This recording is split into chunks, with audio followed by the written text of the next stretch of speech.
Oh, do come in. It seems we have another little puzzle on our hands, don't we? Miss Marple and the Rosewood Locket Riddle. Welcome to Mindful Musings. I'm your host, William, and I'm delighted you've joined us for another journey into the world of Miss Jane Marple. Before we begin tonight's mystery, I'd love to know where in the world you're listening from. Drop a comment below and let me know your location. I read every single one. Now, settle into your favourite chair, pour yourself something warm, and let's begin. Chapter 1.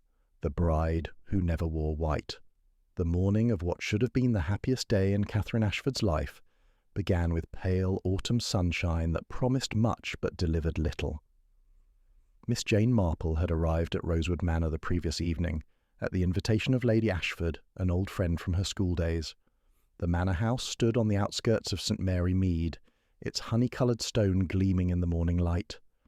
The wedding was to be a modest affair. Lady Ashford's grandson Thomas had grown into a quiet young man more interested in books than society. His bride-to-be, Catherine Winters, was the daughter of a country solicitor. Miss Marple had found the young woman sensible and pleasant during their brief acquaintance at dinner. It was just past 9 when Miss Marple descended the main staircase. She found Lady Ashford in the morning room, standing before windows that overlooked formal gardens. The older woman's face showed signs of strain. "Jane, my dear," Lady Ashford said, her voice trembling, "something rather disturbing has happened. Catherine's maid found her in her room just 20 minutes ago. The poor girl is dead, Jane, dead in her wedding dress, with the veil still unpinned." Miss Marple felt a familiar chill. Dead? But she was perfectly well last evening. What does Dr. Haydock say? "He hasn't been summoned yet. There's something about the circumstances that troubles me greatly." Lady Ashford retrieved a small object from the writing desk. This was clutched in Catherine's hand. A rosewood locket. It arrived by special messenger this morning, addressed to Catherine as a wedding gift from an anonymous well-wisher. Miss Marple took the locket carefully, noting its weight and smooth polish. The piece was beautifully crafted with delicate silver hinges. But as she examined it closely, her practised eye detected something troubling. The clasp showed clear signs of having been forced, with tiny scratches that spoke of tools applied with less than gentle pressure. "Was the locket open when Catherine was found?" Miss Marple asked quietly. "No, it was closed, but Catherine had been trying to open it. Her maid heard her say something about it being stuck." Miss Marple's fingers moved to the clasp. With gentle manipulation she managed to open it. Inside was not a miniature portrait or lock of hair, but a small piece of parchment folded many times. The paper was old-fashioned legal variety, bearing writing in a cramped hand. "How very curious," Miss Marple murmured, carefully unfolding the document. "Eleanor, I think we must summon Dr. Haydock immediately, and Inspector Slack. I fear this is not natural death, but something far more sinister." Lady Ashford had gone pale. "You think Catherine was murdered?" "That is precisely what we must discover. But first, I think we should examine where Catherine was found. Time has a way of erasing important details." As they ascended the grand staircase, Miss Marple reflected on the strange gift, a rosewood locket with a forced clasp, containing not affection, but a legal document. Someone had ensured Catherine received this item on what should have been her wedding day. The question was whether the sender had known it would be the last gift she would ever receive. Chapter 2. The morning room with poisoned chocolates. The guest chamber where Catherine Winters lay was pleasant under normal circumstances, decorated in soft blues and cream, but death had brought an oppressive quality to the enclosed space. Dr. Haydock arrived within minutes, his medical bag in hand and cheerful countenance replaced by professional gravity. The young bride's face was peaceful, almost serene. Her wedding dress remained unwrinkled and perfect, as if she had simply dozed off while admiring her reflection. "Most peculiar," Dr. Haydock muttered, straightening up. "I can find no obvious cause of death. No marks, no signs of violence. If I didn't know better, I'd say her heart simply stopped." Miss Marple moved closer to the dressing table, her keen eyes taking in every detail.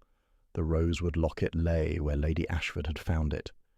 Beside it sat a small silver tray containing breakfast remains. a teacup half full of cold tea, toast crumbs, and most interestingly a small box of chocolates with its lid removed and several pieces missing. "Did Catherine have a weak heart?" Miss Marple inquired gently. Lady Ashford shook her head. "Quite the contrary. She was remarkably healthy." Dr. Haydock was examining the dressing-table contents. "Miss Marple, would you come here? I'd value your opinion." Miss Marple approached and followed his pointing finger to the chocolate box. They were expensive ones, from a specialist London confectioner. The box was beautifully decorated with hand-painted roses and silk ribbon. "Notice anything unusual?" Dr. Haydock asked, using a pen to lift one chocolate. Miss Marple bent closer. The chocolate coating appeared normal, but the base showed faint discoloration, as if melted and poorly resealed. "Someone has tampered with them," she said quietly. "The coating doesn't quite match and the paper cups have been disturbed." Dr. Haydock nodded grimly. "I think we must assume poisoning, though I'll need proper tests. The question is who sent them." Lady Ashford looked horrified. "They arrived yesterday afternoon by special delivery. There was a card wishing Catherine joy, but unsigned. We assumed it was from one of Thomas's aunts. 2 last night, with no ill effects," Miss Marple mused. "But more this morning, then death. It suggests selective poisoning. Some chocolates harmless, others deadly." Dr. Haydock packed the remaining chocolates into a specimen container. "I'll have these analysed immediately." Miss Marple had turned her attention back to the locket, picking it up with her handkerchief. "Dr. Haydock, examine this as well. I have a theory about its role, though perhaps not as one might suppose." The doctor opened it carefully, revealing the folded parchment. "A legal document? How strange." Miss Marple unfolded the brittle paper. "It appears to be a codicil to a will, dated 1823, signed by Jeremiah Ashford. It states that certain properties should pass not to his eldest son, but to descendants of his youngest daughter, provided they could produce proof of lineage." Lady Ashford went pale. "Jeremiah Ashford was my husband's great-grandfather, but I've never heard of any codicil or dispute." "That's because this was deliberately concealed," Miss Marple observed. "Someone folded this years ago and hid it, perhaps inside this locket. The question is why it should resurface now." Dr. Haydock looked confused. "What does an old document have to do with poisoned chocolates?" Miss Marple moved to the window. "I think we're dealing with 2 separate but related crimes. The locket represents one mystery about inheritance. The chocolates represent another about preventing Catherine's marriage. Whether connected or coincidental remains to be seen." Lady Ashford sank into a chair. "But who would want to harm Catherine? She had no enemies." "Perhaps not," Miss Marple replied gently, "but someone felt threatened by her presence in this family. We must examine Catherine's background more closely and discover who knew about this codicil." As Inspector Slack arrived to begin his investigation, Miss Marple reflected on the curious combination of old crimes and new. Somewhere in Rosewood Manor's history lay secrets that had festered for generations, and a young bride had paid the price for sins committed long before she was born. Chapter 3. The Solicitor with Ink-Stained Cuffs. Inspector Slack conducted his examination with his usual blend of scepticism and thoroughness. Even he had to admit the circumstances were suspicious. The possibly poisoned chocolates combined with the mysterious locket suggested premeditation that couldn't be dismissed. Miss Marple had withdrawn to the morning room, but her mind worried at the problem. The codicil dated 1823 was significant, but its meaning remained obscure. She needed to understand the Ashford family history. "Eleanor, who handles the legal affairs?" Miss Marple asked Lady Ashford. "We should speak with your family solicitor immediately." Lady Ashford looked up from her untouched tea. "That would be Mr. Winters, Catherine's father. He's been the family solicitor for 15 years. Oh, Jane, how dreadful for him." Miss Marple's interest sharpened. Catherine's own father was the family solicitor. How very interesting. I wonder if he knew about this codicil. "Raymond never discussed estate matters with me. He dealt primarily with Thomas." Lady Ashford's voice was weak. "Surely you're not suggesting Raymond had anything to do with his daughter's death?" "I'm not suggesting anything yet," Miss Marple said gently. "But we must follow every thread. I think we should invite Mr. Winters here. ostensibly for funeral arrangements, but also to ask about the estate and this codicil. Raymond Winters arrived within the hour, his face haggard with grief. He was thin and scholarly looking, with stooped shoulders and ink-stained cuffs that marked him as a man who spent time bent over documents. His eyes held genuine anguish. Miss Marple observed carefully as Lady Ashford broke the news about suspicious circumstances. She watched his hands tremble at mention of poisoned chocolates, his face go ashen at mention of the locket, and how he seemed to age when the codicil was shown to him. "May I see the document?" he asked in a whisper. Miss Marple passed him the parchment. He read slowly, lips moving silently. When he looked up, his expression showed profound shock and genuine surprise. "I had no idea this existed," he said hoarsely. "If authentic and properly executed, it would have significant implications for the Ashford estate." Inspector Slack leaned forward. "What sort of implications?" The solicitor's hands shook. "It means 40% of the estate, perhaps hundreds of thousands of pounds, should have passed to descendants of Jeremiah's youngest daughter, rather than remaining with the main line." Lady Ashford gasped. "Who are these descendants?" Mr. Winters removed his spectacles to clean them. According to records, Jeremiah's youngest daughter, Marianne, married against his wishes and was disowned. She married a country doctor named Winters and moved north. The family lost touch after Jeremiah's death in 1824. Miss Marple felt recognition tingle. "Winters? Your family may be descended from this Marianne Ashford?" The solicitor nodded slowly. "I've known my great-great-grandmother was named Marianne from a wealthy southern family, but the connection to the Ashfords was lost over generations. I only took the solicitor position because of professional reputation, not family connection." "But if authentic," Inspector Slack interjected, "it means you and your daughter would have legitimate claim to substantial Ashford fortune." The implications hung heavy. Mr. Winters understood where this led. "You think I knew all along, that I arranged Catherine's marriage to secure inheritance through marriage rather than legal claim?" "I'm not accusing you," Inspector Slack replied carefully, "but the timing is suspicious," Miss Marple intervened. "Mr. Winters, when did you first become aware of your possible Ashford connection?" The solicitor thought carefully. "Not until this moment. I knew my ancestor had been disowned, but without access to old family records kept under lock, there was no way to make the connection." "And yet," Miss Marple persisted gently, someone knew about the codicil, your connection, and chose this moment to reveal it. The question is who and why?" As Mr. Winters departed to make tragic arrangements, Miss Marple found herself alone with Lady Ashford. The older woman looked exhausted. "Jane, I don't understand any of this," she said wearily. "If the codicil is real, why send it to Catherine?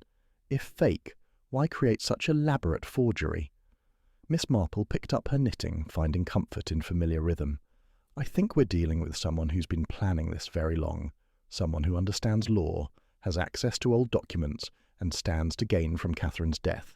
The locket was meant to be found, but whether to reveal truth or create a lie remains to be seen." Chapter 4. The Nephew Who Collects Old Keys. The afternoon brought additional complications.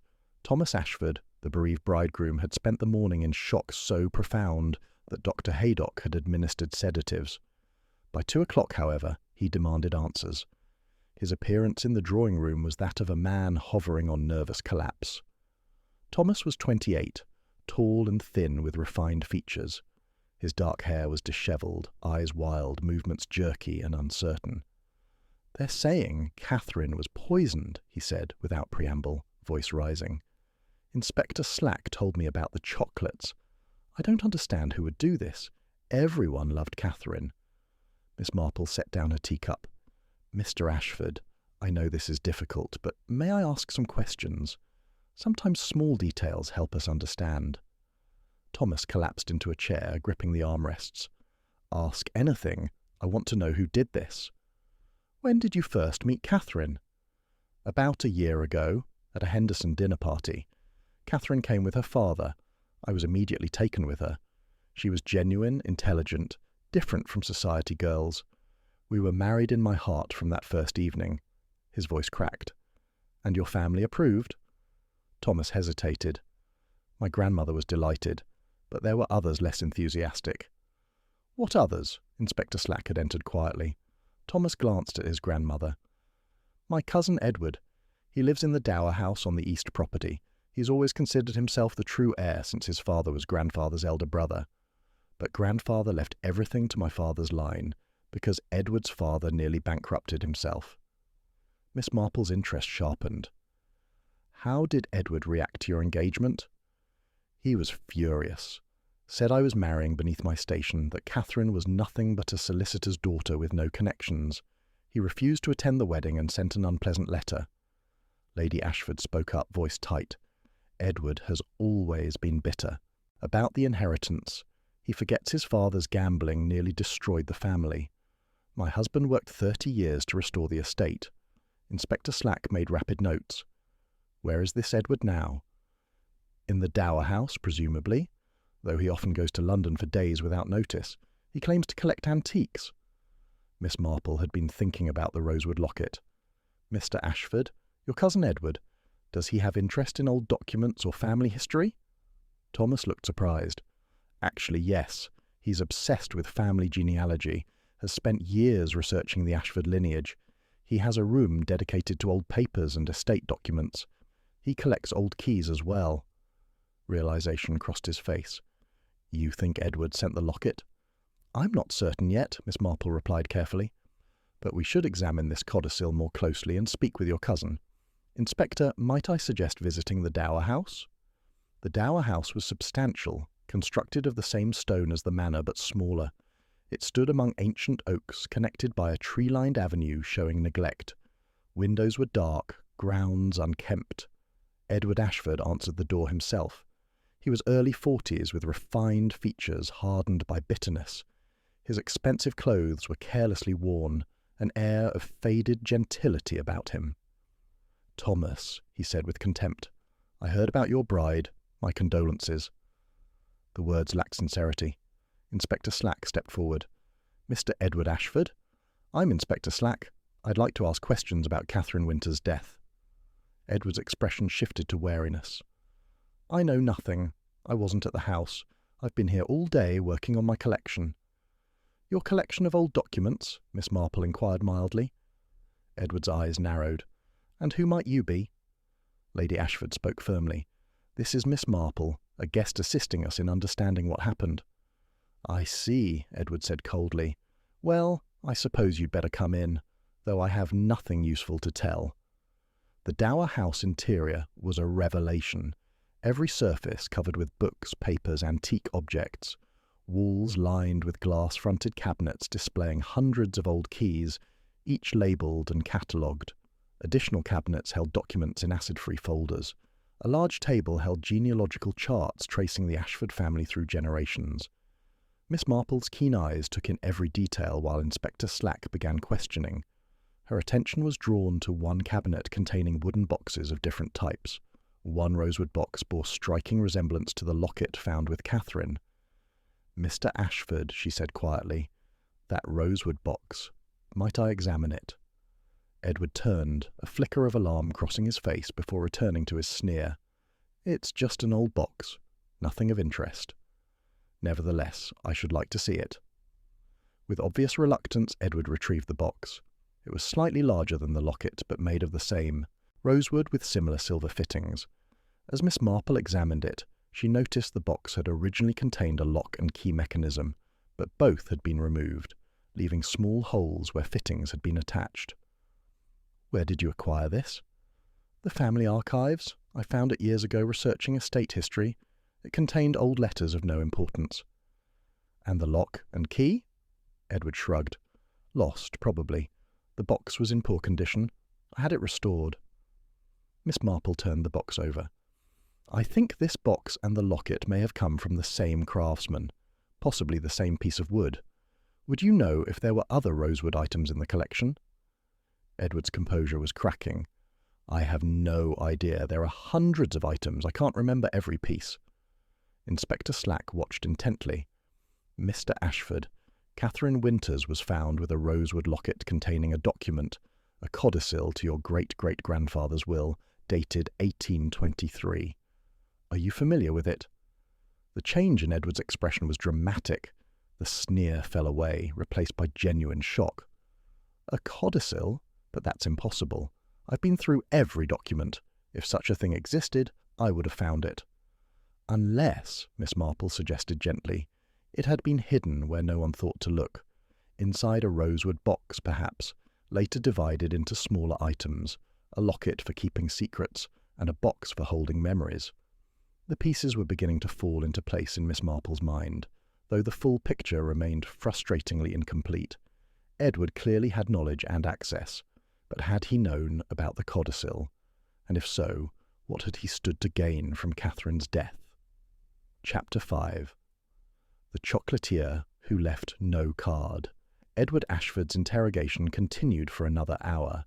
Despite Inspector Slack's pointed questions, the bitter cousin maintained his innocence with vehemence that seemed either genuine or expertly performed. He admitted possessing extensive knowledge of family history, acknowledged resentment over inheritance, and confirmed access to estate archives, but he adamantly denied knowing about the codicil or involvement in Catherine's death. I may have wished Thomas wouldn't marry the girl, Edward finally exploded, his composure shattering. But I would never have harmed her. Whatever you think of me, I'm not a murderer. Miss Marple, who had been quietly observing, spoke up. Mr. Ashford, can you tell us where you were yesterday afternoon, particularly between 3 and 5 o'clock? Edward's eyes narrowed. I was in London. I often go up on Thursdays to visit auction houses and antique dealers.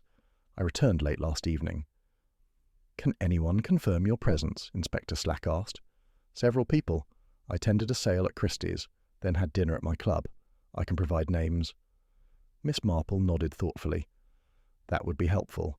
You see, we've been trying to trace the chocolates delivered to Catherine yesterday afternoon. The box was expensive from a specialist confectioner. I wondered if you might have purchased such items during your London visit. I did not, Edward replied coldly. I was attending an auction and dining. I had no reason to send chocolates. If I'd wanted to prevent the marriage, there were far more straightforward methods. After Edward provided witness names confirming his London alibi, Inspector Slack reluctantly concluded the interview. As they returned to Rosewood Manor through gathering dusk, Miss Marple found herself deep in thought. Edward's surprise at learning about the codicil had seemed genuine. If he hadn't known, then who had? And who had sent the poisoned chocolates? Back at the manor, Lady Ashford had assembled the small staff for questioning.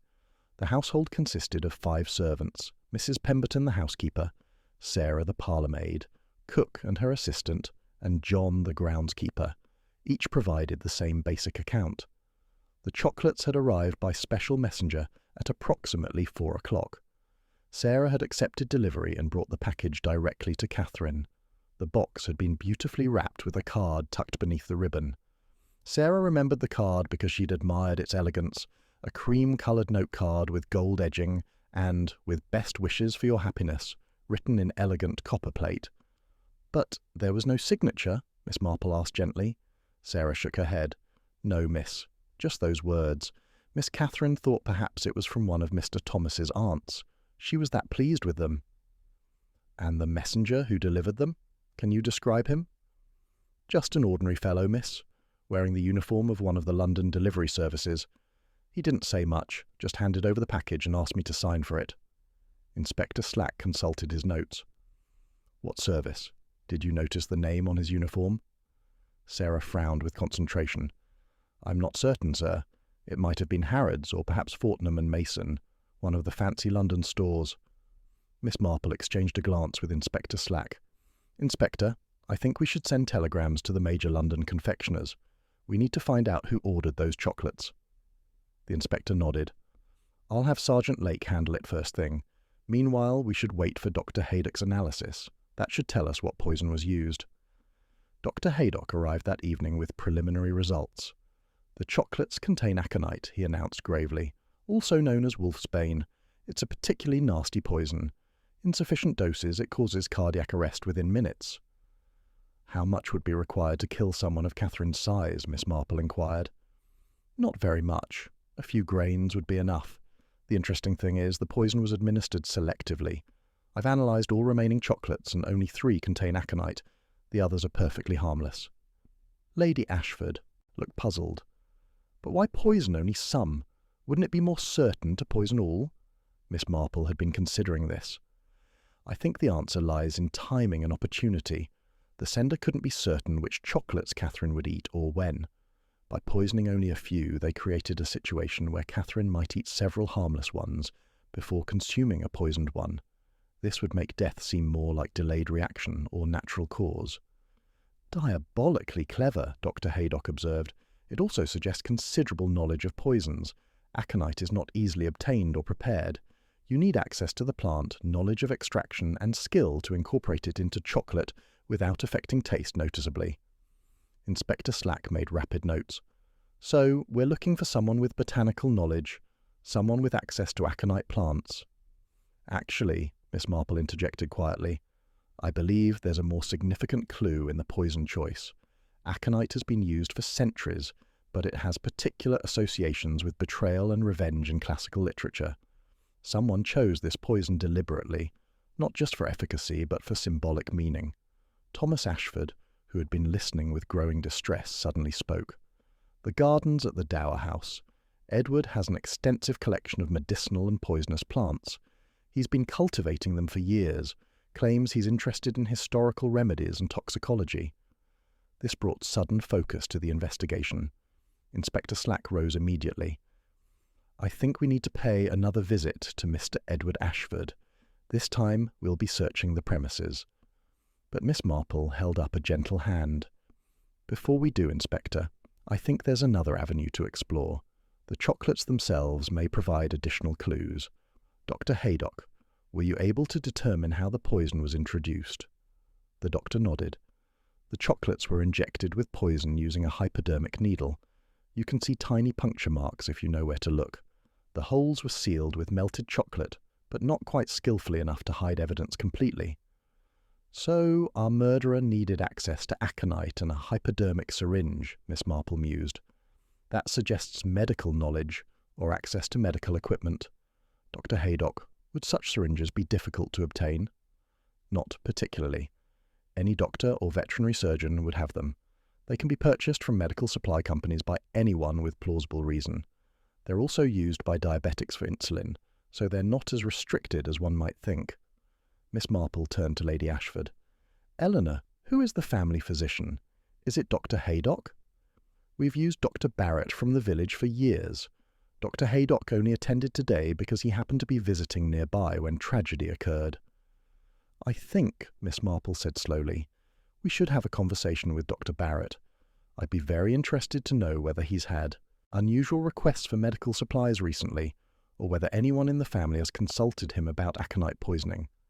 Inspector Slack nodded, though his expression suggested he still favoured Edward as primary suspect. We'll call on Dr. Barrett first thing, but I still want to search the Dower House. If Edward's been growing aconite plants, that's evidence we can't ignore. As the household retired for the night, Miss Marple found herself unable to sleep. Her mind turned over various puzzle pieces that didn't quite fit. The Rosewood Locket and its codicil, the poisoned chocolates with selective delivery of death, Edward's botanical knowledge and bitter resentment, Raymond Winters's unexpected connection to family inheritance, and through it all, the image of a young bride who had died before beginning married life, clutching a gift that might have restored a fortune or revealed terrible truth. Somewhere in the tangle of family history and present grievances lay the answer to who had killed Catherine Winters and why. Miss Marple was certain of it. She was also certain that time was essential. If the murderer had killed once to prevent a wedding, they might kill again to protect their secret. Chapter 6. The doctor who prescribed chamomile tea. Morning brought cold rain that drummed against windows with persistent melancholy. Miss Marple rose early and found Inspector Slack already in the breakfast room, consuming toast and coffee with mechanical efficiency. "I've received replies to my telegrams," he announced as Miss Marple settled at the table. "Harrods, Fortnum and Mason, and 3 other major confectioners all confirm they did not deliver chocolates to Rosewood Manor. I've also checked local sweet shops, and none received an order for expensive chocolates." Miss Marple accepted tea from Sarah. So the delivery uniform was a disguise, and the chocolates were prepared privately. That suggests considerable planning. My thoughts exactly, the inspector agreed, which brings us back to Edward Ashford. He has botanical knowledge, resentment, and opportunity. I've obtained a warrant to search the dower house. Before you do, Miss Marple said gently, might we call on Dr. Barrett? I have a feeling that conversation may prove enlightening. Dr. Barrett's surgery was located in the village. The doctor himself was early 60s, with a reassuring manner that inspired confidence. He received them in his consultation room, expressing shock and sorrow at Catherine's death. A dreadful tragedy, he said, shaking his head. Such a lovely young woman. Lady Ashford telephoned yesterday evening. I understand there are suspicious circumstances. Inspector Slack outlined basic facts without revealing specifics. We're particularly interested in whether anyone from Rosewood Manor or the Dower House has consulted you recently about poisons, specifically aconite. Dr. Barrett's expression grew thoughtful. Not about aconite specifically, no, but I did have an interesting consultation about 3 weeks ago. Mr. Edward Ashford came complaining of insomnia and nervous exhaustion. He seemed quite agitated, though he wouldn't say what troubled him. I prescribed mild sedative and recommended chamomile tea. Miss Marple leaned forward. Chamomile tea? That's quite common. Did Mr. Ashford ask for anything specific? Actually, he did. He asked whether there were stronger herbal remedies I could recommend. I got the impression he was interested in medicinal plants generally. He asked several questions about which herbs were most potent and how they should be prepared. Did he mention aconite? Inspector Slack pressed. No, but he did ask about valerian, belladonna, and several other plants with strong properties. I gave standard warnings about dosage and toxicity, and recommended he stick with chamomile and the sedative. I must admit, I found his questions odd. He seemed more interested in toxic properties than therapeutic uses. This seemed to confirm Inspector Slack's theory about Edward, but Miss Marple found herself troubled. Dr. Barrett, did Mr. Edward mention why he was suffering from insomnia? Any specific anxiety? The doctor hesitated. Medical confidentiality is serious, Miss Marple. I'm not certain I should reveal consultation details. This is a murder investigation, Inspector Slack said firmly. Any relevant information must be disclosed. Dr. Barrett sighed. Very well. Mr. Ashford mentioned concern about a family matter, something to do with the estate and an old legal dispute. He seemed quite upset, though he wouldn't provide specifics. He said something about injustice and rightful inheritance. Miss Marple and Inspector Slack exchanged significant glances. This suggested Edward had known something about the inheritance dispute, possibly even the codicil, but it didn't necessarily prove he'd murdered Catherine. Dr. Barrett, Miss Marple continued, do you grow any medicinal plants in your garden? I'm thinking particularly of aconite. Good heavens, no, the doctor replied emphatically. Aconite is too dangerous to cultivate domestically. I make it policy never to keep toxic substances unless properly secured in the surgery cabinet. The liability is too great. What about Mr. Edward Ashford? Do you know whether he grows aconite? I couldn't say. I've never been invited to tour his botanical collection, though I've heard it's extensive. If he does grow poisonous plants, I would hope he takes proper precautions. As they prepared to leave, Miss Marple posed one final question. Dr. Barrett, has anyone else in the Ashford family consulted you recently? I'm thinking particularly of Mr. Thomas Ashford or Mr. Raymond Winters. The doctor consulted his appointment book. Mr. Thomas came about 2 months ago for a routine examination. Perfect health. As for Mr. Winters, he hasn't been my patient for several years. He uses a physician in town, I believe. The rain had intensified by the time they left. Inspector Slack's mood had darkened accordingly. Everything points to Edward Ashford. The botanical knowledge, the questions about poisons, the obsession with family inheritance. I think we have enough to justify searching the dower house. But Miss Marple remained unconvinced. There's something that doesn't quite fit, Inspector. If Edward wanted to prevent the marriage, why not simply object during the ceremony? Why go to such elaborate lengths with poisoned chocolates? Because he's a coward, Inspector Slack replied bluntly. He wanted to prevent the marriage without drawing suspicion. The chocolates were meant to look like accident or natural death. Perhaps, Miss Marple conceded. But I keep thinking about timing. The chocolates arrived the day before the wedding. If Edward was the sender, he was taking considerable risk. What if Catherine had shared them? What if the poison had been discovered before she consumed a lethal dose? Inspector Slack frowned. What are you suggesting?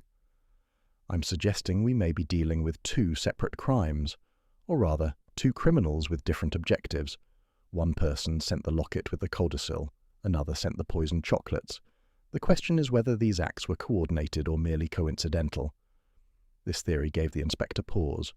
But who would have sent the locket if not Edward, and why? That, Miss Marple replied, is precisely what we need to determine. I think the answer lies in understanding who stood to gain from Catherine's death, and who stood to gain from revealing the codicil. They may not be the same person. The search of the Dower house proceeded that afternoon under Inspector Slack's close supervision. Edward protested vigorously, but was compelled to allow police access. The search revealed a botanical garden indeed extensive, and including several varieties of poisonous plants. Aconite was present, growing in a carefully tended bed near the back. There's your evidence, Inspector Slack said with satisfaction. Edward had easy access to the murder weapon. But Miss Marple was more interested in another discovery. Among Edward's collection of family documents was a series of letters dating from the 1820s. They were correspondence between Jeremiah Ashford and various solicitors regarding estate settlement. Miss Marple read through them with growing interest, noting frequent mentions of tensions between Jeremiah and his youngest daughter Marianne. These letters suggest Jeremiah regretted disowning Marianne, she observed. In several, he mentions wanting to make amends, to ensure her descendants would be provided for. It appears the codicil may indeed be authentic. Edward, who had been watching the search with barely contained fury, spoke up bitterly. I found those letters years ago. They made me suspect there might be additional documentation about estate settlement, but I never found the codicil itself. I had no idea it existed until you people showed up with accusations. Inspector Slack was unmoved. You had access to poisonous plants, knowledge of family history, and clear motive for preventing Catherine from marrying into the Ashford family. I'm placing you under arrest for the murder of Catherine Winters. As Edward was led away, still protesting his innocence, Miss Marple found herself deeply troubled. The case against Edward was circumstantial but compelling. He had means, motive, and opportunity, yet something about the situation continued to nag at her. The pieces fit together too neatly, as if someone had deliberately arranged them to point toward Edward as the obvious suspect. That evening, as she sat alone in the drawing-room with her knitting, Miss Marple thought about the Rosewood Locket and its curious journey from past to present. Someone had hidden that codicil away for nearly a century, and someone had chosen this particular moment to reveal it. The question was who, and more importantly, why had they wanted Catherine to see it on her wedding day? Chapter 7. The maid who heard whispers at midnight. The arrest of Edward Ashford should have brought relief to Rosewood Manor, but instead the household settled into even deeper unease.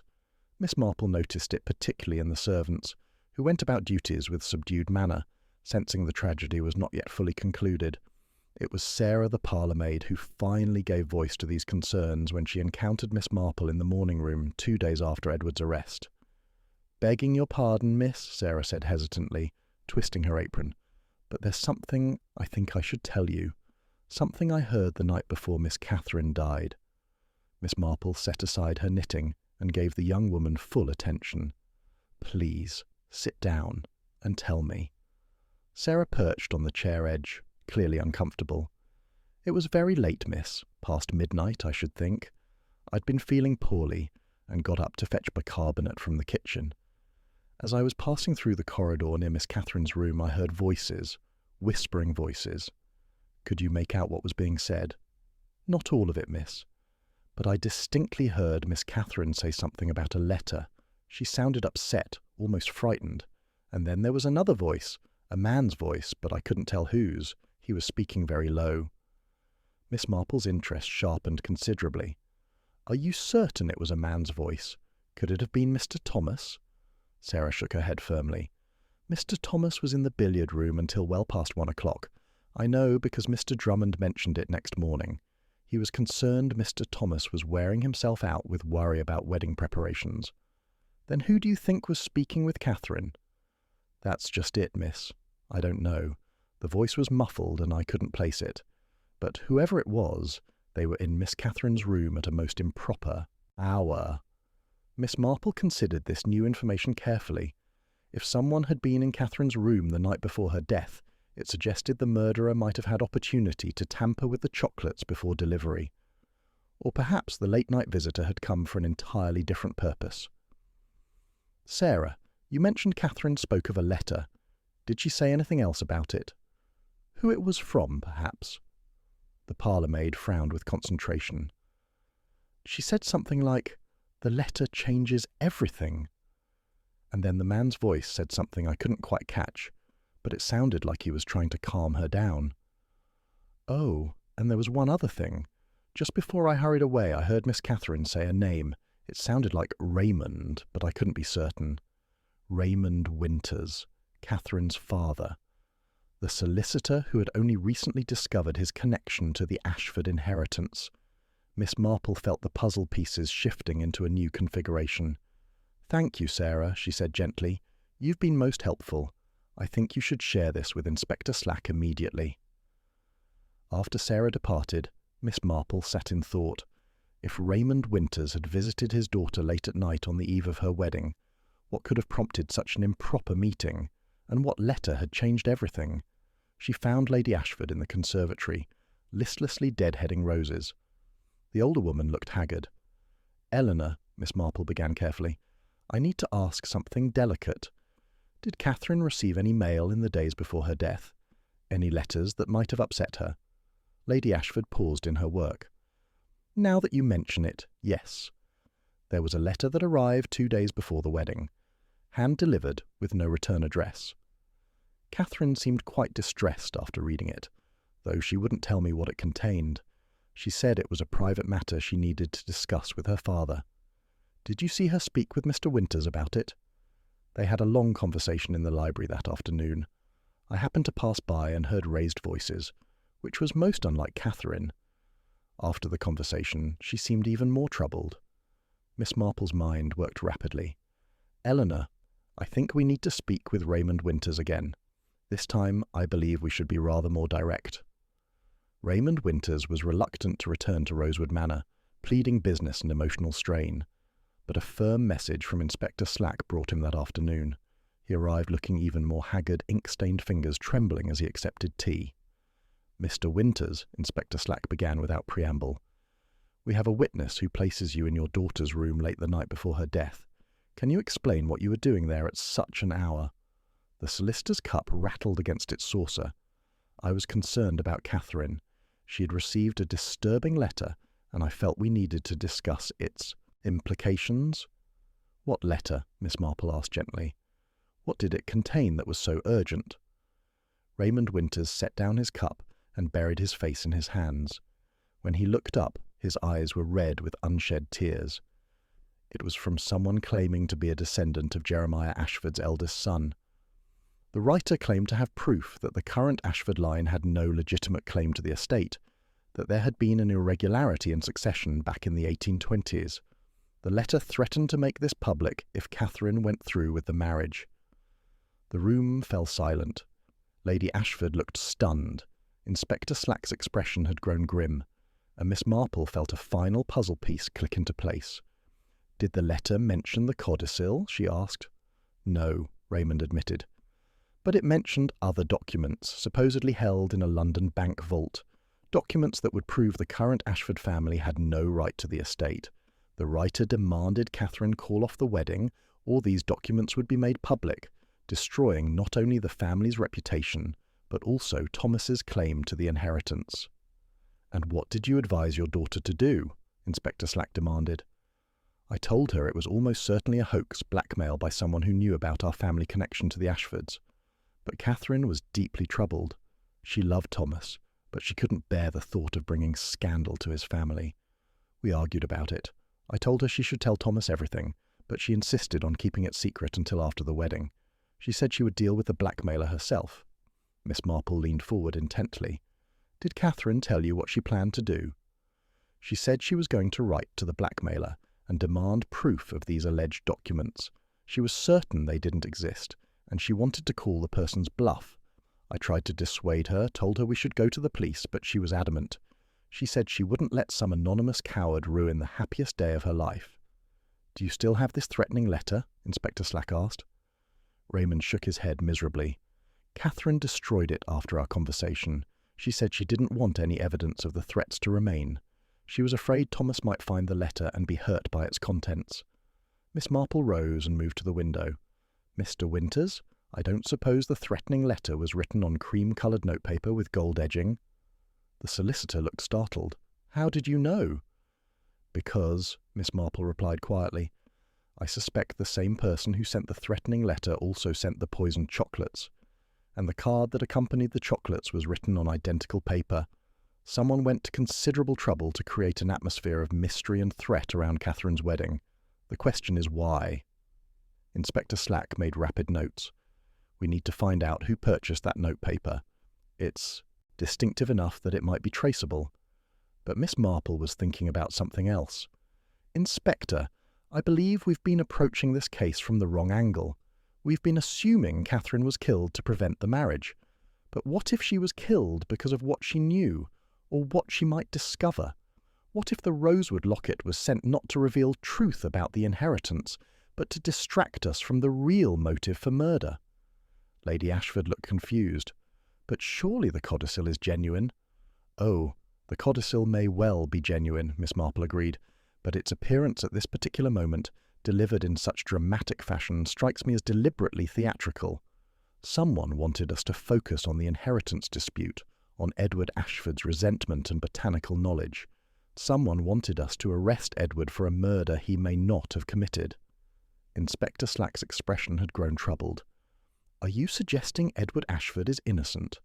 "I'm suggesting," Miss Marple replied, "that we may have been manipulated by a killer who is far more clever than we initially supposed. A killer who understands not only poisons but also human nature, and who has successfully directed our attention away from the true motive for Catherine's death." Chapter 8. The Locksmith Who Made 3 Keys. Inspector Slack's investigation took a new direction following Miss Marple's observations. He dispatched Sergeant Lake to London to trace the notepaper purchase and investigate whether anyone connected to the Ashford family had recently acquired chocolates or confectionery supplies. Meanwhile, Miss Marple requested permission to examine Catherine's personal effects more thoroughly. Lady Ashford accompanied Miss Marple to the room where Catherine's belongings had been stored. The wedding dress hung like a ghost in the wardrobe. Miss Marple examined each item with meticulous care. It was when she reached the bottom of Catherine's travelling trunk that she discovered something that made her pause. Beneath a layer of carefully folded undergarments lay a small leather notebook. Miss Marple opened it carefully and began reading through Catherine's neat handwriting. Most entries were mundane, reminders about wedding preparations.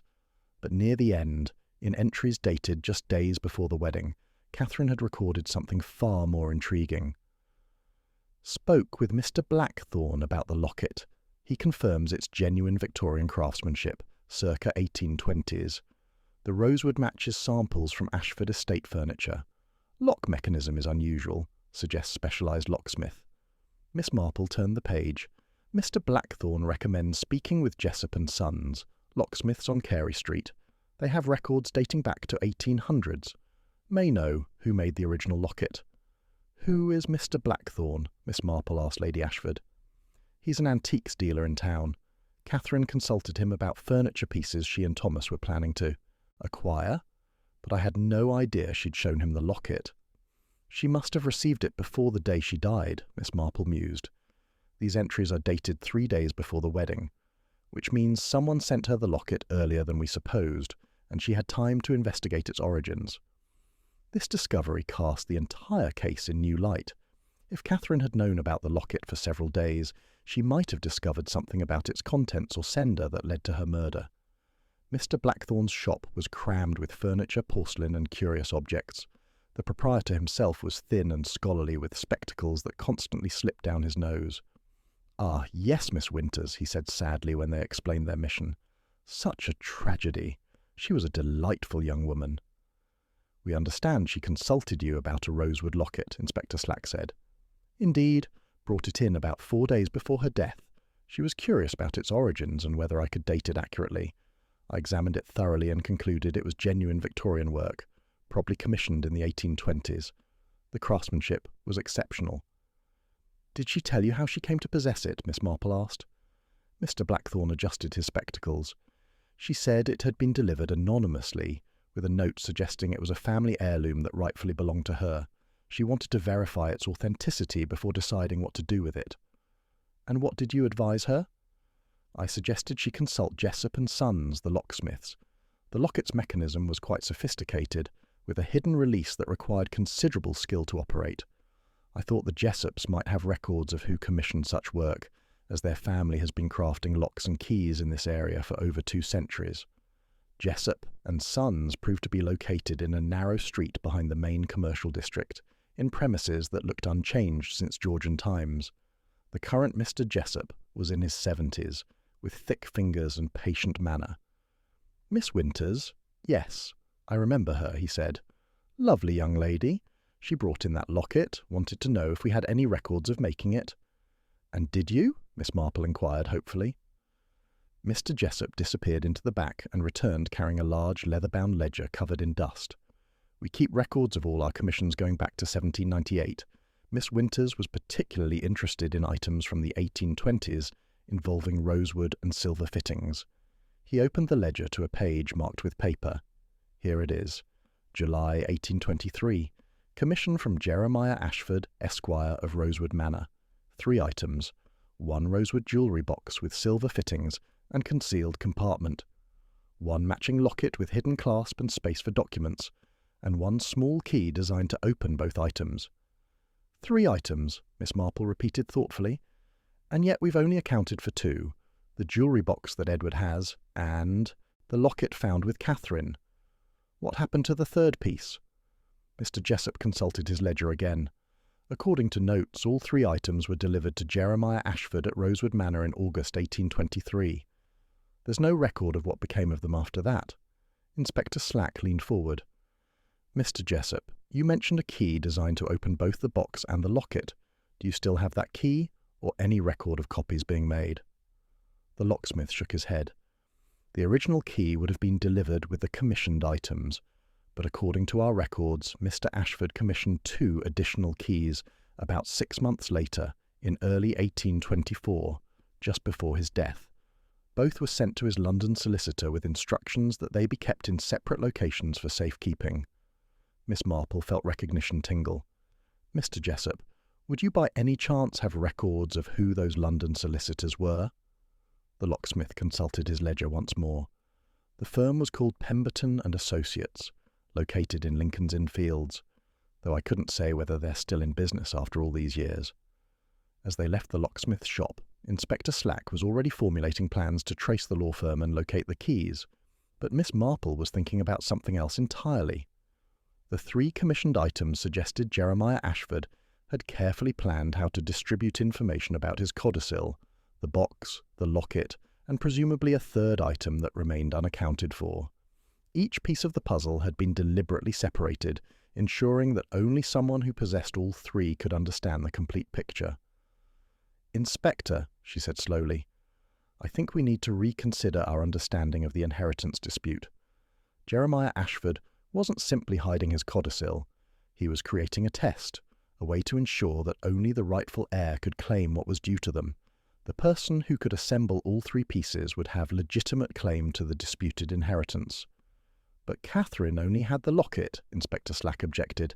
"She never had access to the jewellery box or the mysterious 3rd item."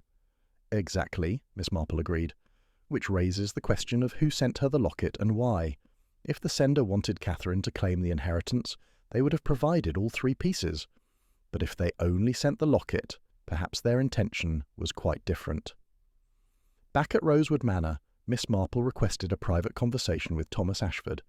The young man had been staying at the manor since Catherine's death, too distraught to return to his lodgings. He received Miss Marple in the library, his face still bearing marks of sleepless nights. "Mr. Ashford," Miss Marple began gently, "I need to ask about your relationship with Catherine. Specifically, what did she tell you about the locket she received?" Thomas looked confused. "Locket? I knew nothing about any locket until after her death. Catherine never mentioned receiving such a gift. Are you quite certain? She had the locket for at least 3 days before the wedding. She even consulted experts about its origins. Yet she never mentioned it to you. Thomas shook his head slowly. Catherine was acting strangely in the days before the wedding. She seemed preoccupied, almost worried. I asked her several times if anything was wrong, but she insisted everything was fine. She said she just had some family business to attend to and would explain after the wedding. Family business, Miss Marple repeated thoughtfully. Did she say what kind? No, but I got the impression it had something to do with her father's legal work. She mentioned needing to review old documents, something about verifying dates and authenticity of signatures. I assumed it was related to property deeds or estate matters Mr. Winters was handling. This information aligned with Catherine's notebook entries. She had been investigating the locket's origins, trying to understand its significance. But why had she kept this investigation secret from Thomas? Mr. Ashford, Miss Marple continued carefully, did Catherine ever express concern about the Ashford family inheritance? Thomas frowned. Only once. About a week before the wedding, she asked me whether I was certain all the family legal documents were in order. She said she wanted to be sure there were no outstanding claims or disputes that might surface after we were married. I assured her that Mr. Winters had reviewed all the estate papers and found everything in perfect order. But Mr. Winters is her father, Miss Marple observed. If he discovered something irregular about the inheritance, something that might benefit his own family, would he have revealed it? Thomas's expression darkened. Are you suggesting Mr. Winters was involved in some kind of fraud? I'm not suggesting anything yet, Miss Marple replied soothingly. But I think we need to understand exactly what Catherine discovered about that locket and why she chose to keep her investigation secret. That evening, as the household gathered for subdued dinner, Miss Marple found herself observing the various individuals with renewed interest. It was during the fish course that she noticed something that made her pause. Mrs. Pemberton was wearing a brooch at her collar, a simple piece of jewellery that nonetheless caught the light in a particular way. It was made of rosewood with silver fittings, and its design bore striking resemblance to the locket. Mrs. Pemberton, Miss Marple said casually, what a lovely brooch. Is it a family piece? The housekeeper touched the brooch self-consciously. Yes, Miss Marple. It belonged to my grandmother, who was in service at Rosewood Manor in the old days. She received it as a retirement gift from Mr. Jeremiah Ashford himself, or so the family story goes. Miss Marple felt her pulse quicken. How very interesting. Might I examine it more closely? After dinner? When the meal concluded, Mrs. Pemberton unpinned the brooch and handed it to Miss Marple. Under the drawing-room lamps, Miss Marple examined the piece with her magnifying glass. The craftsmanship was identical to the locket. The rosewood was from the same source, and the silver fittings bore the same distinctive hallmarks. Mrs. Pemberton, Miss Marple said carefully, has this brooch always been in your family? Your grandmother never mentioned anything about it being more than a simple retirement gift.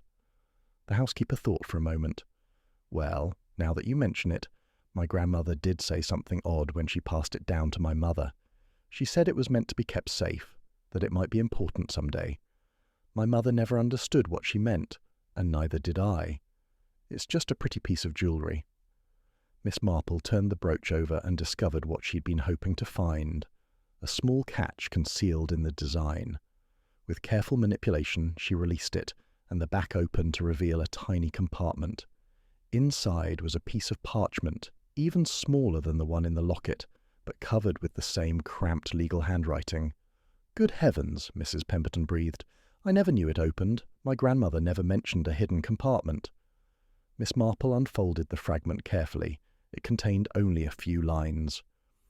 The attached document shall serve as proof of lineage, to be verified against church records held at St. Mary Mead Parish.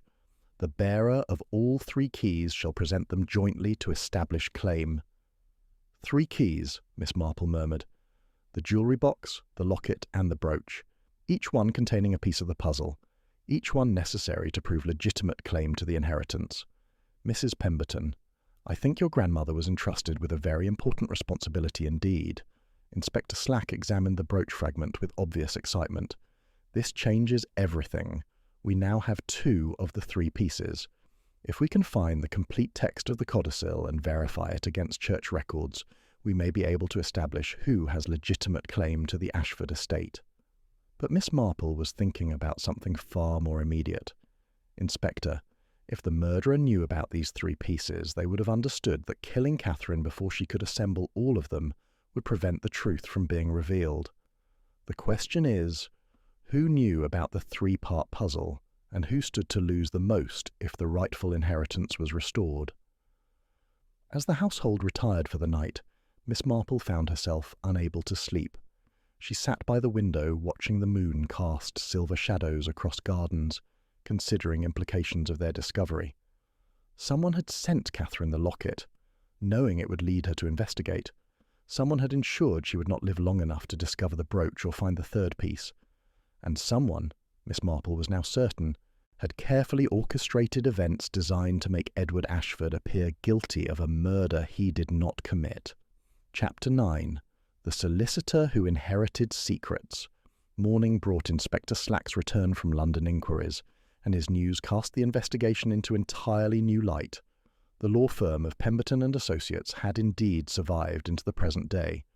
The current senior partner, Mr. Blackwell, had been cooperative in searching archives for information about Jeremiah Ashford's estate. Mr. Blackwell found the records, Inspector Slack announced as he gathered Miss Marple, Lady Ashford and Thomas in the library. Jeremiah Ashford did indeed commission 2 additional keys for his Rosewood items. One was sent to his London solicitor with instructions to be held in trust for his youngest daughter Marianne.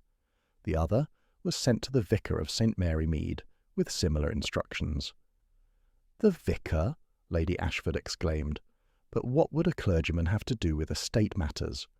According to correspondence, Inspector Slack continued, Jeremiah wanted to ensure church records could be accessed to verify lineages when the time came. The vicar was instructed to keep the key with parish registers, to be released only when someone could present the matching locket and jewellery box. Miss Marple nodded slowly. So, the 3 pieces were deliberately separated. The locket to reveal the existence of the codicil, the jewellery box to provide proof of authenticity, and the brooch to serve as the link between legal claim and family history recorded in church records. "Precisely," Inspector Slack agreed. "But here's where it gets interesting. Mr. Blackwell also found a more recent document in the files. About 15 years ago, someone made inquiries about Jeremiah Ashford's estate and the location of the keys. The inquirer was Raymond Winters."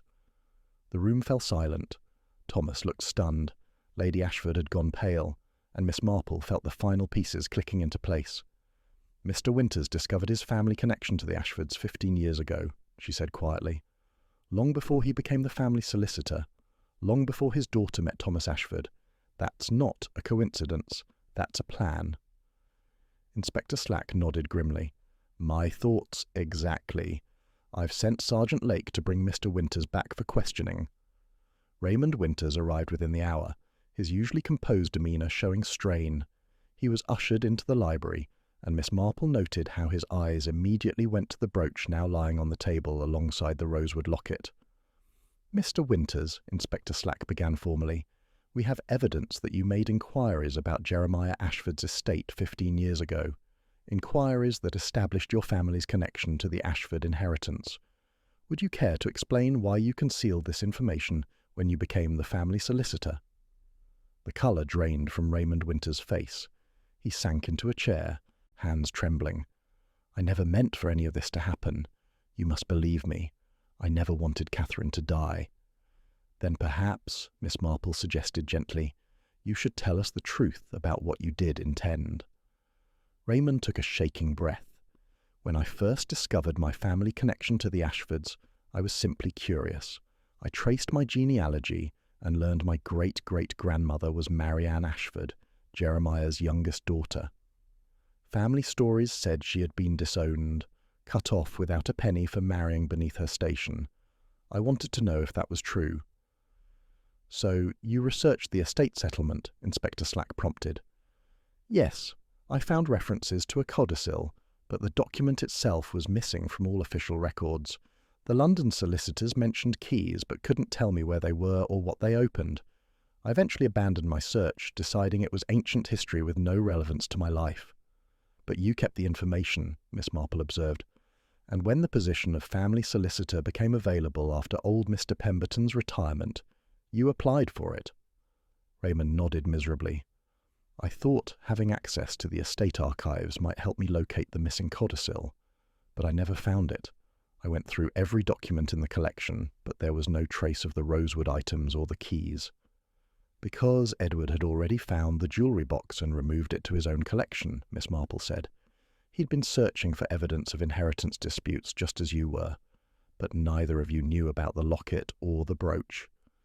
Not until 3 weeks ago, Raymond admitted, I received a letter, anonymous, posted from London.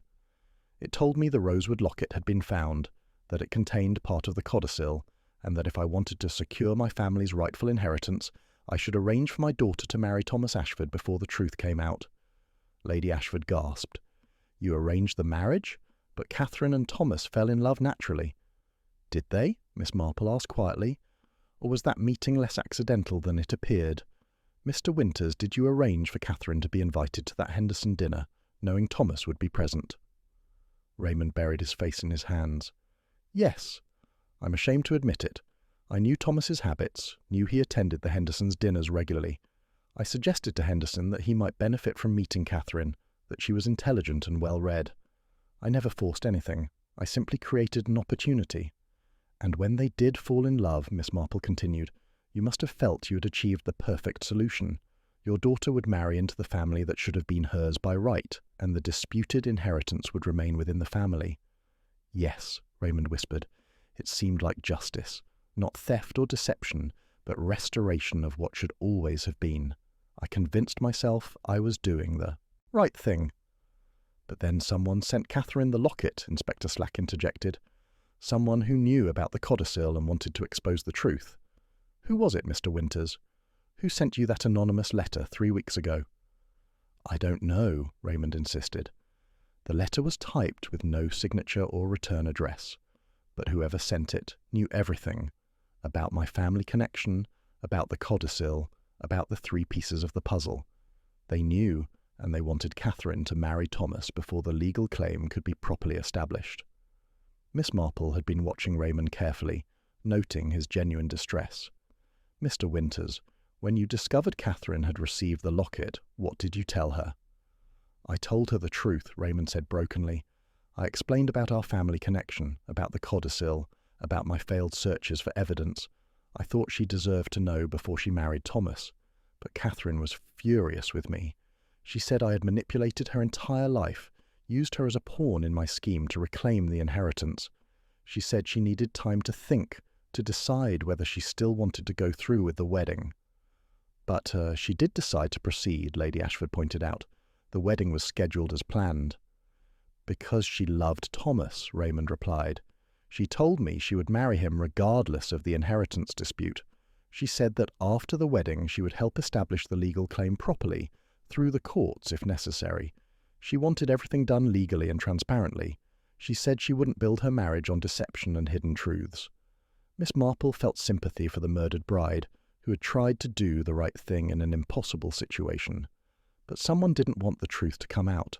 Someone who would lose everything if Catherine successfully proved her claim to the inheritance. Edward? Thomas suggested, but his voice lacked conviction. No, Miss Marple said firmly. Edward was the obvious suspect, which is precisely why he was meant to take the blame. The real murderer understood that we would find the aconite plants in Edward's garden, that we would learn about his resentment and his questions about poisons. Edward was carefully framed for a murder he didn't commit. Inspector Slack leaned forward intently. Then who, Miss Marple? Who killed Catherine Winters? Miss Marple rose and moved to the window. The answer lies in understanding who had the most to lose. Not Edward, whose claim was always weak. Not Raymond Winters, who wanted his daughter to marry Thomas regardless. And not Thomas himself, who genuinely loved Catherine. She turned to face the assembled company. No, the person who killed Catherine was someone who understood that her investigation would uncover a truth far more damaging than a disputed inheritance. Someone who had been carefully concealing their own crime for many years. Someone who had access to this house, to the family secrets, and to Catherine herself. Lady Ashford had gone very still. "Jane, what are you saying?" "I'm saying," Miss Marple replied gently, "that Mrs. Pemberton's grandmother didn't receive that brooch as a retirement gift. She was given it for safekeeping because she was Jeremiah Ashford's daughter, Marianne. The woman who was supposedly disowned actually remained at Rosewood Manor in service, hiding in plain sight, and her descendants have been living here ever since, serving the family that should have been theirs." Mrs. Pemberton, who had been standing quietly by the door, suddenly moved, but Inspector Slack was faster, positioning himself between the housekeeper and her only exit. "Mrs. Pemberton," Miss Marple continued sadly, "you killed Catherine to prevent her from discovering that your family, not Raymond Winters's line, were the true descendants of Marianne Ashford. You're the one who found the locket years ago, hidden in the family archives. You're the one who sent the anonymous letter to Raymond Winters, encouraging him to arrange Catherine's marriage before questions could be asked. And when Catherine began to investigate, when she started consulting experts and searching church records, you realized she would eventually discover that the Pemberton family had been hiding their true identity for generations." The housekeeper's composure had finally cracked. "She would have taken everything," Mrs. Pemberton said in a voice barely recognizable. "My family has served the Ashfords for 4 generations, always knowing we were the rightful heirs but unable to prove it. And then this girl comes along with partial knowledge and modern ideas about legal claims, and threatens to expose everything. She would have revealed that my grandmother was Jeremiah's daughter, that we've been living as servants in our own house. The shame of it, the humiliation." "So you poisoned her," Inspector Slack said quietly. "You prepared the chocolates with aconite from Edward's garden, knowing suspicion would fall on him. You sent the threatening letter on cream-coloured notepaper to establish a motive. And you waited for Catherine to consume enough poisoned sweets to ensure her death." Mrs. Pemberton laughed bitterly. "It should have worked. Edward was perfect for the role of murderer. Bitter, resentful, knowledgeable about poisons. Everyone would have believed he did it. But you," she turned to Miss Marple with something like admiration, "you saw through it all. You understood that the evidence was too perfect, too carefully arranged." "The rosewood items gave you away," Miss Marple said. "Only someone with intimate knowledge of family history would have known about all 3 pieces. Edward knew about the jewellery box. Raymond knew about the locket, but only you knew about the brooch because it had been in your family for 4 generations. When you sent Catherine the locket, you were gambling she would investigate just enough to seem dangerous, but not enough to discover the complete truth." As Inspector Slack placed Mrs. Pemberton under arrest, the remaining occupants of Rosewood Manor sat in stunned silence. The woman who had managed their household for decades had murdered an innocent bride to protect her own claim to an inheritance that had been lost for a century. Miss Marple resumed her seat, suddenly feeling very tired. Justice would be served. Mrs. Pemberton would face trial for Catherine's murder. But the tragedy remained. A young woman was dead, killed by secrets that should have been revealed honestly generations ago, and a family had been torn apart by the poisonous legacy of pride and deception. Chapter 10. The Inheritance That No One Claimed. The weeks following Mrs. Pemberton's arrest brought a kind of quiet resolution to Rosewood Manor, though the scars would take far longer to heal. Inspector Slack conducted a thorough investigation that confirmed every detail of Miss Marple's deductions. The cream-coloured notepaper was traced to Mrs. Pemberton's personal stationery.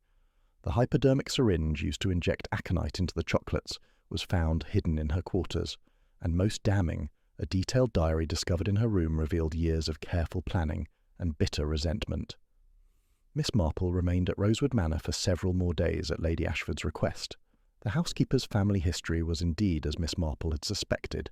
Church records confirmed that Marianne Ashford had never left Rosewood Manor after her supposed disownment. Instead, she had remained in service under her married name, Marianne Pemberton, raising her children in the servants' quarters, while the family that should have been hers lived in comfort above. "It's all so desperately sad," Lady Ashford said to Miss Marple one afternoon, as they took tea in the conservatory. "To think that woman served our family for decades, knowing she was the rightful heir. I almost understand why she did what she did." "Understanding is not the same as excusing," Miss Marple replied gently. Mrs. Pemberton had many years to reveal the truth honestly.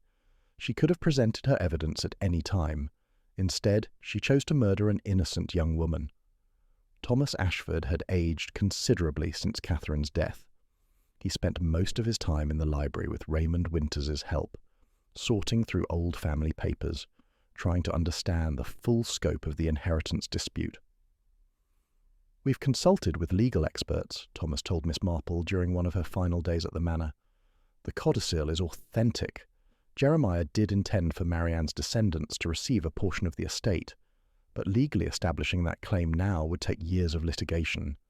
"What will you do?" Miss Marple asked. Thomas exchanged a glance with Raymond Winters. "We're going to honour Jeremiah's wishes as best we can. Mr. Winters has agreed to help me restructure the estate. His family, as Marianne's descendants, will receive 40% of the annual income from the properties, as the codicil specified. It won't undo the injustice of the past century, but it's something." "And Mrs. Pemberton's family?" Miss Marple inquired carefully. "They will receive nothing," Raymond said firmly. The inheritance was meant for Marianne's descendants who could prove their lineage through proper legal channels. Mrs. Pemberton forfeited any claim when she chose murder over honest revelation. The Rosewood Locket, jewellery box and brooch were placed together in a specially commissioned display case in the library. Lady Ashford insisted they should remain at Rosewood Manor as a reminder of the dangers of family secrets. Miss Marple thought it a fitting memorial to Catherine, whose investigation had ultimately revealed truths that should never have been hidden. Edward Ashford was released from custody with profuse apologies. The bitter cousin received the news with characteristic cynicism, but surprised everyone by offering to help Thomas manage the estate during the difficult transition. Perhaps, Miss Marple thought, nearly being hanged for a murder he didn't commit had given Edward new perspective on the relative importance of pride versus practical cooperation. On Miss Marple's final morning at Rosewood Manor, she took a solitary walk through the gardens, reflecting on the case that had brought her to this place. The Rosewood Locket had indeed revealed an inheritance, but not in the way anyone had anticipated. It had restored a legal claim long denied. It had exposed a killer who had hidden in plain sight for decades. And perhaps most importantly, it had revealed the poison that family secrets could spread through generations. Lady Ashford accompanied Miss Marple to the motor car. "Jane, I don't know how to thank you," she said, embracing her old friend. "You've brought justice for Catherine and revealed truths that might have remained hidden forever." "I only observed what was there to be seen," Miss Marple replied modestly. "The truth has a way of revealing itself, given time and proper attention." As the motor car pulled away from Rosewood Manor, Miss Marple looked back at the imposing house with its honey-coloured stone and tall windows. The building had stood for centuries, sheltering generations of Ashfords and their servants, hiding secrets in its walls and gardens. But secrets, Miss Marple reflected, were like the Rosewood Locket itself. They might be hidden away, concealed behind beautiful exteriors and clever mechanisms. But eventually, with enough pressure and the right circumstances, they would open and reveal what lay inside. The case had ended, as so many of her investigations did, with a mixture of justice served and tragedy acknowledged. Catherine Winters would never become Catherine Ashford. But her death had not been entirely in vain. She had set in motion events that restored a century-old injustice and brought a murderer to justice. As the familiar streets of St. Mary Mead came into view, Miss Marple found herself thinking about the Rosewood Locket and its contents. The small piece of parchment had carried more weight than anyone could have imagined. A few lines of legal language, carefully inscribed in 1823, had reached across a century to touch lives of people who had never known they were connected to an old family dispute. And in the end, that document had revealed not just an inheritance of property and money, but an inheritance of secrets, deceptions, and the terrible consequences that followed when truth was deliberately concealed.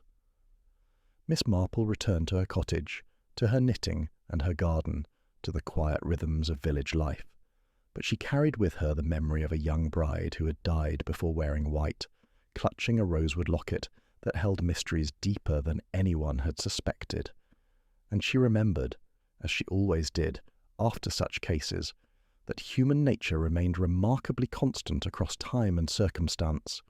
The desire for justice, the temptation toward deception, the capacity for both love and murder, all existed in every generation, waiting only for the right circumstances to reveal themselves.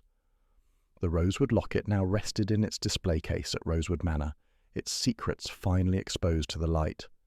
But Miss Marple knew that somewhere, in some other family, in some other house, there were other secrets waiting to be discovered, other locked compartments holding truths that could kill, other mysteries that would require careful observation, patient deduction, and an understanding of human nature in all its complexity.